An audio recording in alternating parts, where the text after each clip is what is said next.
이분들은 뭐라고 얘기를 하냐면은 은행 돈으로 공짜로 나는 매달 그러네요. 달러 소득을 벌고 있다. 또 선호하는 부동산 차이점을 좀 말씀드릴게요. 뭐 한국은 뭐 그냥 아파트지 뭐. 네, 그냥 예. 답정 아파트잖아요. 예. 그리고 신축, 신축 네. 아파트, 대단지. 예. 대단지. 그렇죠. 예. 그게 이제 한국은 정말 선호하는데요. 미국은 반대입니다. 그래서 미국은 우리나라는 단독주택이면 차라리 그나마 땅을 깔고 앉아있으니까 괜찮아요. 그런데 우리나라 지금 빌라는 초토화됐잖아요. 그렇죠. 예.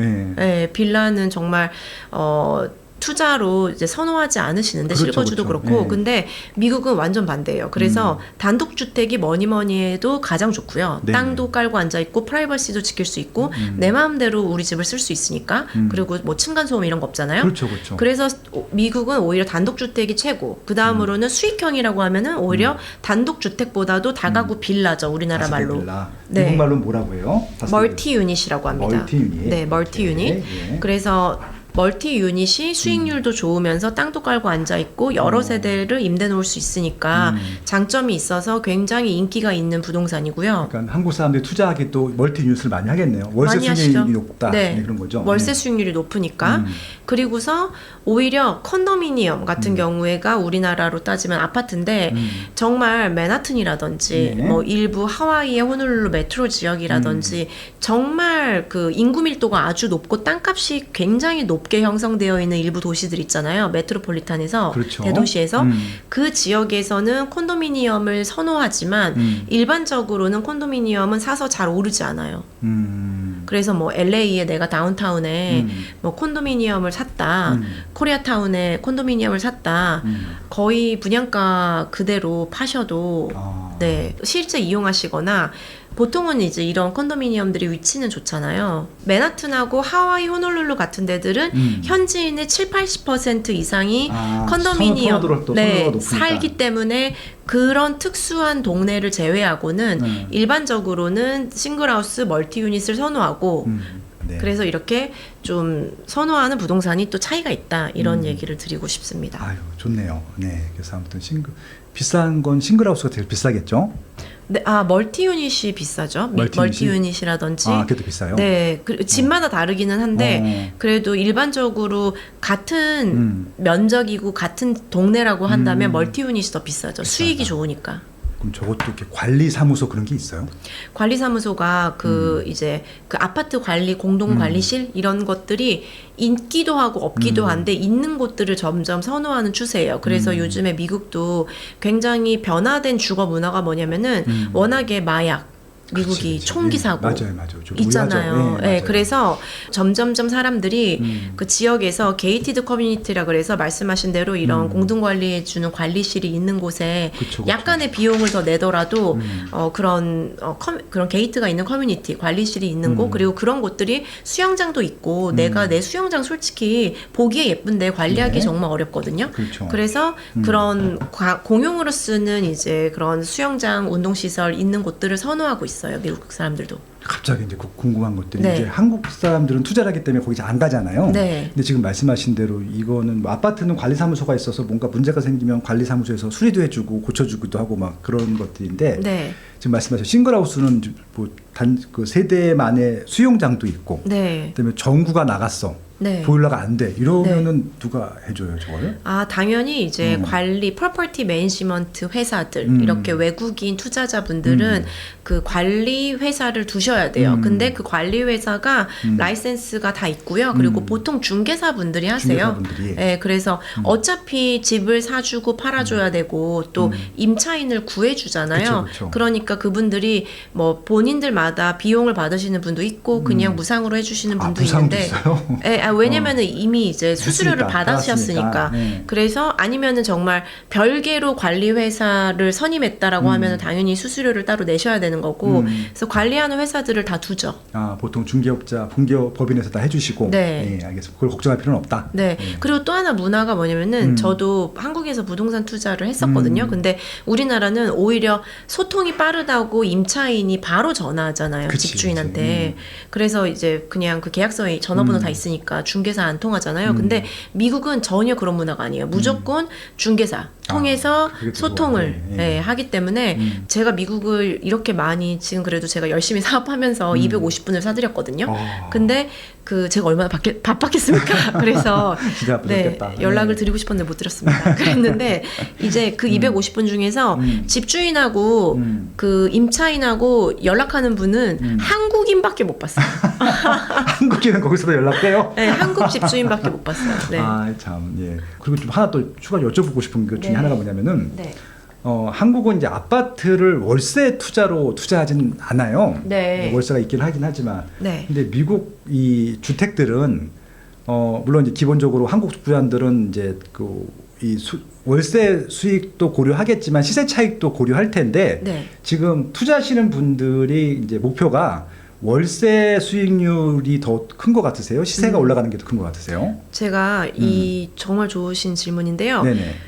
셋 다 있으세요. 아, 그래서 그래요? 이 지금 그림이 보이죠. 네네. 그래서 장표를 보시면 시세 차익을 추구하는 투자자가 있고 한국처럼 월세 수익을 극대화하고 싶은 투자자가 있고 네네. 나는 두 마리 토끼 다 잡고 싶다. 절충형. 하지만 이제 절충형이 항상 함정이 있잖아요. 이도 저도 아닌 경우가 되지만 그 안에서도 가장 만족스러운 결과를 낳을 수 있게 제가 도와드리고 있는데 그렇죠. 당연히 동네마다 다르고요. 그래서 시세 차익이 나는 지역은 아무래도 부동산 가격도 좀 그 어느 정도 높고 좋은 곳이 미국도 양극화가 점점 심해지면서 한국이 뭐 초양극화 시대가 됐다 이런 그렇죠, 듯이 그렇죠. 이제 미국도 양극화가 많이 되고 있는데 그 누구나 보유하기 좋아하는 지역 있잖아요. 그렇죠, 그렇죠. 그런 곳은 요건이 딱 있죠.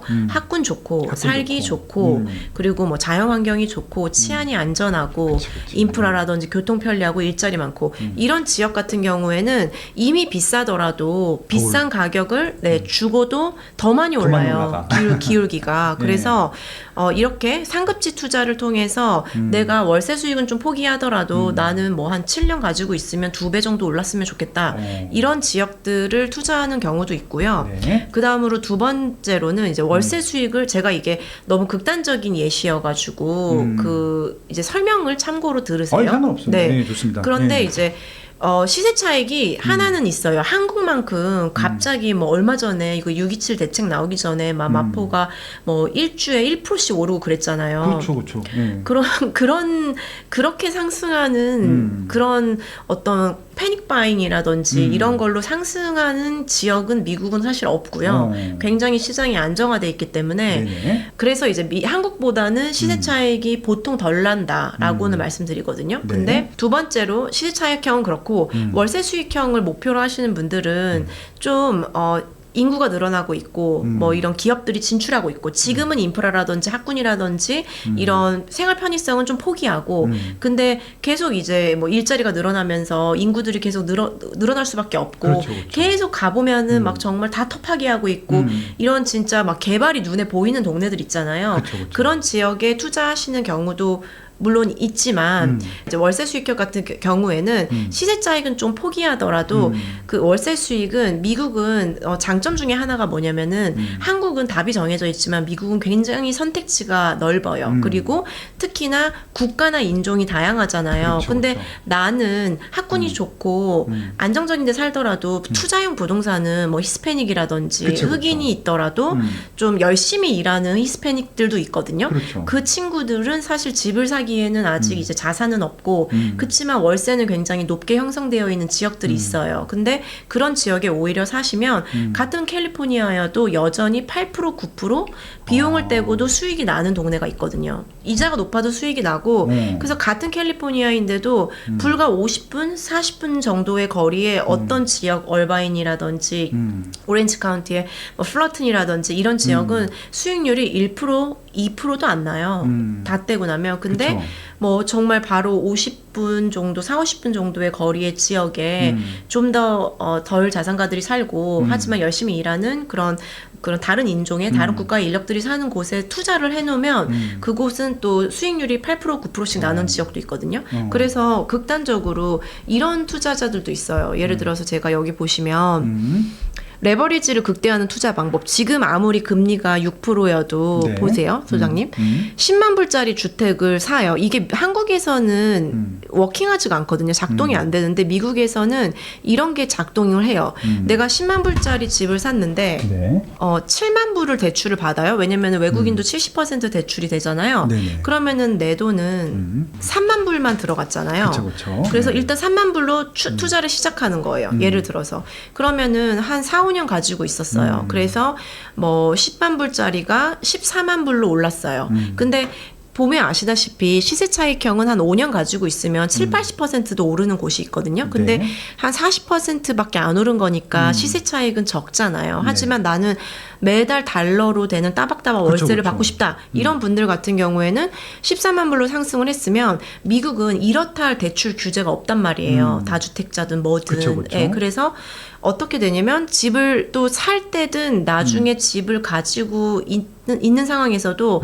감정평가를 다시 받아서 감정평가 가치가 올라갔으면은요 거기서 추가로 그 LTV만큼 또 나와요. 그래서 마치 이렇게 쏙쏙 빼먹기 하듯이 대출을 뺄 수가 있단 말이에요. 그거 받아서 또 딴 거 사고. 그러면 거기서 이제 3만 불이 나오면 네. 또 두 번째 주택에서 7만 불 대출을 똑같은 걸 받아서 할 수 있네. 근데 이 과정을 계속 네. 반복하면은 제가 실제로 이렇게 투자하는 분들이 있거든요. 이분들은 뭐라고 얘기를 하냐면은 은행 돈으로 공짜로 나는 매달 그러네요. 달러 소득을 벌고 있다. 그러네요. 어차피 이자는 월세로 커버하고 또 40%가 올랐으니까 네. 시세차익 또 먹고 네. 또 이자 내고도 남으면은 월세 수익에서 또 먹고. 네. 그럼 진짜 시세차익용으로 이제 그냥 대출 많이 받아서 시세가 많이 올라가는 것도 좋지만 이것저것 계산해 보면은 월세 수익 극대형이 조금 더 수익이 높을 수도 있겠네. 네, 그럴 수도 있죠. 오. 맞습니다. 예. 왜냐면 이제 부동산이라는 거는 주식하고는 다르게 월세 수익률 플러스 시세 차익 수익률을 그렇죠, 더해야 그렇죠. 정확한 이제 IRR이 나오게 되잖아요. 네네. 그래서 뭐 이런 두 번째 유형을 선택하시는 분들도 있는데 네. 아무래도 한국 분들 특히 이제 저에게 찾아오시는 분들은 미국에 집을 처음 사시는 분들이기 때문에 그렇죠, 그렇죠. 이렇게 공격적으로는 솔직히 못 하시고요. 그렇죠, 그렇죠. 항상 어느 정도의 시세 차익도 나면서 그러니까 시세 차익도 매년 한 7, 8% 정도는 올랐으면 좋겠고 그리고 뭐 4, 5%는 아니더라도 월세 수익도 1, 2%는 너무 낮고 7, 8%는 너무 또 공격적이고 하니까 월세 수익도 한 5% 정도 나는 곳을 찾아달라. 그래서 이제 절충형을 찾아드리는 경우가 많이 있습니다. 누구도 가르쳐 주지 않지만 꼭 해야 하는 일. 나에게 가장 가까이 있지만 멀게만 느껴지는 일. 남들보다 빠르게 시작하는 것이 유리한 일. 내가 하고 있는 일은 내 집 마련과 투자입니다. 교통망, 상가, 입지, 세금, 청약. 나는 이 모든 일을 스마트 튜브 경제 아카데미에서 시작하고 있습니다. 스마트 튜브 경제 아카데미.